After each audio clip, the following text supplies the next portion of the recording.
बच्चू भाऊ तसे जुने मूळचे शिवसैनिक, बाळासाहेबांच्या नेतृत्वाखाली काम करणारे शिवसैनिक आणि गेले 25 वर्ष ते प्रहार संघटने सामाजिक संघटनेचं काम करतायत. शेतकरी, कष्टकरी, कामगार, शेतमजूर, दिव्यांग, अगदी दलित, शोषित, पीडित, गोर गरीब जनतेसाठी लढणारा नेता. मी नेता नाही, कार्यकर्ताच म्हणेल.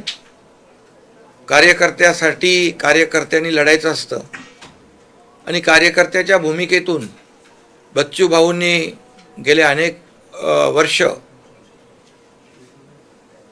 अगदी अपक्ष म्हणून देखील ते निवडून आले आणि अनेक प्रश्नांना न्याय मिळवून घेतला. कर्जमाफीचा देखील प्रश्न जो होता त्यावेळी देखील मोठं आंदोलन त्यांनी राज्यात उभं केलं आणि मुख्यमंत्री महोदयांनी अजितदादा त्यावेळेस होते कर्जमाफीचा देखील आम्ही निर्णय त्यावेळेस घेतला. कमिटी नेमली आणि झालेल्या विधानसभेच्या अधिवेशनामध्ये तो जाहीर देखील केला. त्यामुळे दिव्यांगांसाठी देखील अनेक आंदोलनं त्यांनी केली. अगदी सर्वसामान्य सर्व घटकांसाठी रस्त्यावर उतरून लढणारा म्हणून नेता म्हणून त्यांची ओळख आहे, एक लढवय्या नेता म्हणून. आणि म्हणून बाळासाहेबांची शिवसेना, बाळासाहेबांच्या विचारांची शिवसेना, आनंद दिघे साहेबांच्या विचारांची शिवसेना ही त्यांना नवीन नाही आहे. विचार आमचे एकच आहेत, गोरगरिबाला न्याय देणं. मुद्दे आमचे एकच आहेत, सर्वसामान्यांना न्याय देणं. आणि त्यांनी फक्त विधानसभेची उमेदवारी मिळवण्यासाठी शिवसेनेमध्ये प्रवेश केला नाही, तर त्यांनी आमच्याशी चर्चा झाली आणि सर्वसामान्य, दिव्यांग, शेतकरी, शेतमजूर या सर्व घटकांना न्याय मिळवण्यासाठी त्यांनी अनेक प्रश्न जे आहेत त्यांच्या मनामध्ये, त्यांच्या अजेंड्यावर ते त्यांनी मांडले. आणि आमचं महायुतीचं सरकार देखील सर्वसामान्यांचं आहे, गोरगरिबांचं आहे, कष्टकऱ्यांचं आहे, शेतकऱ्यांचं आहे, दिव्यांगांचं आहे. आणि म्हणून आमची भूमिका एक आहे. त्यांच्या मागणीनुसार मी मुख्यमंत्री असताना दिव्यांग मंत्रालय देखील आम्ही सुरू केलं. महाराष्ट्र हे पहिलं राज्य आहे दिव्यांग मंत्रालय स्वतंत्र निर्माण करणारं. असे अनेक निर्णय त्या काळातही घेतले. मुख्यमंत्री पदाच्या माझ्या आजही आपण आताच्या काळात देवेंद्रजींच्या काळात देखील घेतोय. आणि त्यामुळे सर्वसामान्यांची बांधिलकी नाळ जुळलेला असा नेता आज शिवसेनेमध्ये आलेला आहे. त्यामुळे शिवसेना अधिक मजबूत होईल आणि त्यांच्या कामालाही बळ मिळेल. त्यांची जी काही एक प्रहार सामाजिक संघटना आहे ती सामाजिक काम करत राहील आणि शिवसेना वाढवण्याचं काम बच्चू भाऊंनी मगाशी सांगितलं की गोरगरिबांसाठी लढणारी आणि गोरगरिबांना न्याय देणारी शिवसेना याचा धनुष्यबाण आणि भगवा त्यांनी खांद्यावर घेतला आहे शिवसेना वाढवण्यासाठी. आणि शिवसेना वाढली की सर्वसामान्य कार्यकर्ता, सर्वसामान्य गोरगरीब याला न्याय मिळतो याचा विश्वास त्यांना आहे. आणि म्हणून या विश्वासाने त्यांनी आज शिवसेनेमध्ये सामील झालेले आहेत. त्यांचा विश्वास सार्थ ठरवण्याचं काम आमचे सर्व लोक या ठिकाणी करतील असा विश्वास मी या ठिकाणी देतो. आणि आपल्या सगळ्यांना माहीत आहे की गेले अनेक वर्ष एकनाथ शिंदे राजकारणामध्ये सर्वसामान्य लोकांच्या प्रश्नांना न्याय देण्याचं काम केलंच आणि सर्वसामान्यांच्या पाठीशी उभं राहण्याचं काम देखील केलं. या महाराष्ट्राला पुढं नेण्याचं काम देखील आपण करतोय. आज शिवसेनेमध्ये तळागाळातले कार्यकर्ते, विविध भागातले कार्यकर्ते येत आहेत. हे खरं म्हणजे शिवसेनेकडे एक वेगळ्या आशेने, विश्वासाने लोक पाहत आहेत. आणि म्हणून मुद्दे घेऊन, विचार घेऊन या ठिकाणी बच्चू भाऊ आलेत. मी त्यांचं पुन्हा एकदा स्वागत करतो. त्यांना मनापासून त्यांच्या पुढच्या वाटचालीस शुभेच्छा देतो. विधान परिषदेसाठी फॉर्म भरण्यासाठी अवघे 2 तास उरलेले आहेत. बच्चूभाऊंचं नाव जवळपास निश्चित झालेलं आहे. दुसरा उमेदवार नेमका कोण हा सस्पेन्स अजून कायम आहे. तो नेमका कोण आहे आणि हा सस्पेन्स लवकरात लवकर आपण किती वाजेपर्यंत आहे? 3 वाजे शेवटचे 2 तास उरले. मग 3 वाजेपर्यंत आहे. तुम्हाला तिकडे लगेच 3 वाजेच्या आत कळेल. साहेब घोषणा महत्वाची आहे. महाराष्ट्राचं लक्ष लागून राहिलेलं आहे. शिवसेना दुसरा उमेदवार कोण देतं याकडे सर्वांचं लक्ष आहे. तुम्हाला आताच सांगून टाकू काय? हो. एक आहेत आमचे बच्चू भाऊ कडू आणि दुसरे आहेत नीलमताई गोरे. हे दोन्ही लोकांचे आता आम्ही फॉर्म भरू. काल संध्याकाळी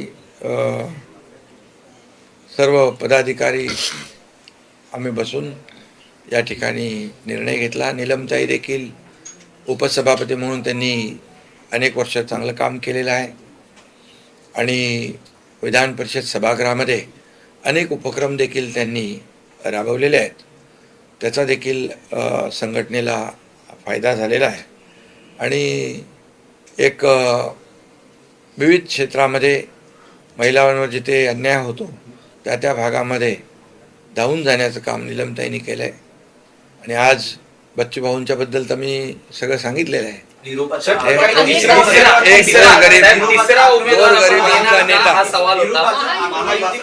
उमेदवार दिला जाणार आहे का? कारण वडेट्टीवार यांनी मुख्यमंत्र्यांची काल रात्री जाऊन भेट घेतलेली, त्यातही 2 गट झालेले. महाविकास आघाडीत बिघाडी झाली. तुम्हाला 3 वाजता बघा, 3 वाजेपर्यंतच फॉर्म भरायची अंतिम वेळ आहे ना, त्यामुळे 3 वाजता सगळ्या गोष्टींचा खुलासा होईल. नाही बघा, नीलमताईंनी काम केलेलं आहे. त्या आमच्या सोबत आल्या. जो आम्ही उठाव केला राज्यामध्ये, राज्याला प्रगतीपथाकडे नेण्यासाठी, त्यावेळेस बच्चूभाऊ देखील आमच्या सोबत होते, खांद्याला खांदा लावून होते.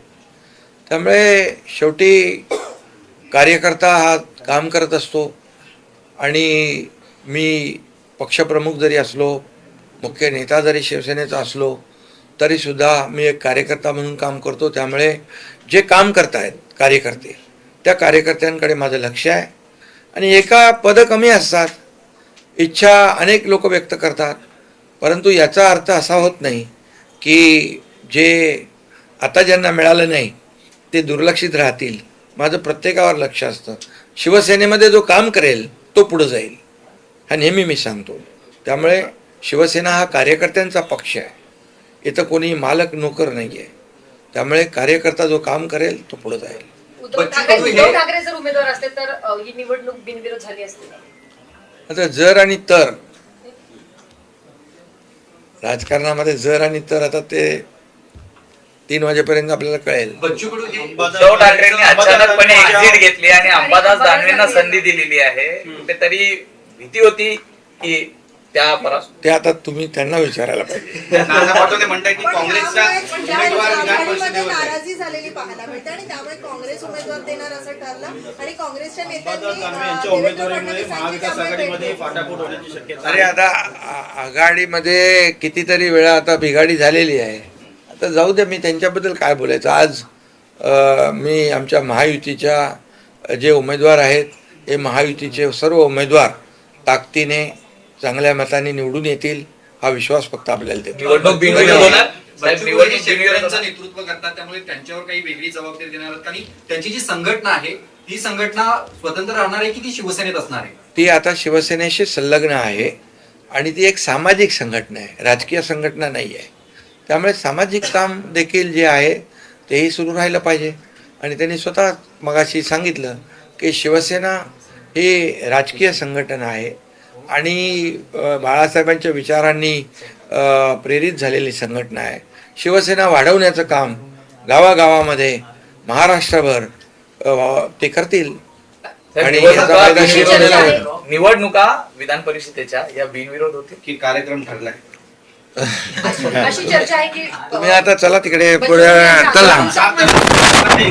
भाजपच्या बाजूने आहेत त्यावरती 4 तारीखला निकाल आहेत 5 राज्यांचे.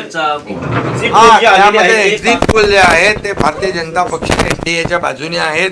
याचा आनंद आहे की मला वाटतं आपलं आसाममध्ये, बंगालमध्ये, पश्चिम बंगालमध्ये म्हणजे मोठं परिवर्तन यामध्ये घडेल आणि तिथे भारतीय जनता पक्षाचं सरकार येईल.